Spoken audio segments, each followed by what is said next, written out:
Lakshmi Hebbalkar madam ಅವರು ಮತ್ತು ಚಂದ್ರರಾಜ್ ಅವರು ಆಕ್ಸಿಡೆಂಟ್ ಆಗಿ ಇವತ್ತಿಗೆ 3 ದಿವಸ ಆಯಿತು. ಇವತ್ತು 3ನೇ ದಿವಸ ಬೆಳಗ್ಗೆ ಎಕ್ಸಾಮಿನ್ ಮಾಡಿದ ಪ್ರಕಾರ ಮೇಡಮ್ ಅವ್ರು ಚೆನ್ನಾಗಿ ರಿಕವರಿ ಆಗ್ತಾ ಇದ್ದಾರೆ.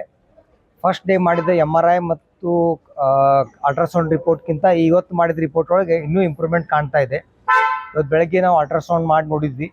ಸೊ ಅದರೊಳಗೆ ಅಂಥದ್ದೇನು ಮೇಜರ್ ಅಬ್ಡಮಿನ್ ಇಂಜುರೀಸ್ ಇಲ್ಲ, ಮತ್ತು ಏನೂ ಹೆಚ್ಚು ತೊಂದರೆಗಳನ್ನೂ ಏನೂ ಇಲ್ಲ. ಮತ್ತು ಮೇಡಮ್ನು ಚೆನ್ನಾಗಿ ಟ್ರೀಟ್ಮೆಂಟ್ಗೆ ರೆಸ್ಪಾಂಡ್ ಮಾಡ್ತಾ ಇದ್ದಾರೆ. ಮತ್ತು ಅವರು ಡೇ ಬೈ ಡೇ ಇನ್ನೂ ಇಂಪ್ರೂವ್ಮೆಂಟ್ ಆಗ್ತಾ ಇದ್ದಾರೆ. ಮೇಡಮ್ಗೆ ಬೆನ್ನು ಎಲುಬಿಗೆ ಪೆಟ್ಟಾಗಿರೋದ್ರ ಕಾರಣದಿಂದ ಮೇಡಮ್ ಅವ್ರಿಗೆ 1 ಮಂತ್ ಬೆಡ್ ರೆಸ್ಟ್ ಅಡ್ವೈಸ್ ಮಾಡಿದ್ವಿ.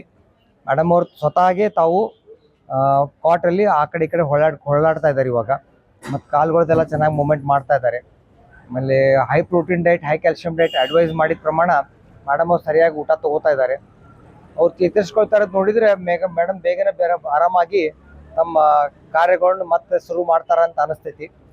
ಮತ್ತು ಈಗ ಇವತ್ತಿಂದ clinical examination plus ultrasound and ಯಾವ್ದಾರು ಇನ್ವೆಸ್ಟಿಗೇಷನ್ ರಿಪೋರ್ಟ್ ಪ್ರಕಾರ ಮೇಡಮ್ ಇಂಪ್ರೂವ್ಮೆಂಟ್ ಚೆನ್ನಾಗಿರೋದ್ರಿಂದ ಇನ್ನೊಂದು 3 ರಿಂದ 4 ದಿವಸ ನಾವು ಮೇಡಮ್ ಡಿಸ್ಚಾರ್ಜ್ ಮಾಡೋದನ್ನ ಡಿಸಿಷನ್ ತೊಗೊಂಡಿದ್ದೀವಿ. ಚಂದ್ರರಾಜ್ ಅವರು ಚೆನ್ನಾಗಿ ರಿಕವರಿ ಆಗಿದ್ದಾರೆ, ಆಲ್ರೆಡಿ ಅವ್ರ ಮನೆಗೆ ಹೋಗಿದ್ದಾರೆ. ಆಮೇಲೆ ಅವರಿಬ್ಬರು ಡ್ರೈವರ್ ಮತ್ತು ಅವ್ರ ಗನ್ಮ್ಯಾನ್ ಅವರು ಇಂಪ್ರೂವ್ಮೆಂಟ್ ಆಗಿದ್ದಾರೆ. ಅವರು ಮೋಸ್ಟ್ಲಿ ಇನ್ನೊಂದು ವಾರ 10 ದಿವಸಗಳಿಗೆ ಕೆಲಸಕ್ಕೆ ಜಾಯ್ನ್ ಆಗೋ ಸಾಧ್ಯತೆಗಳು ಇದಾವೆ.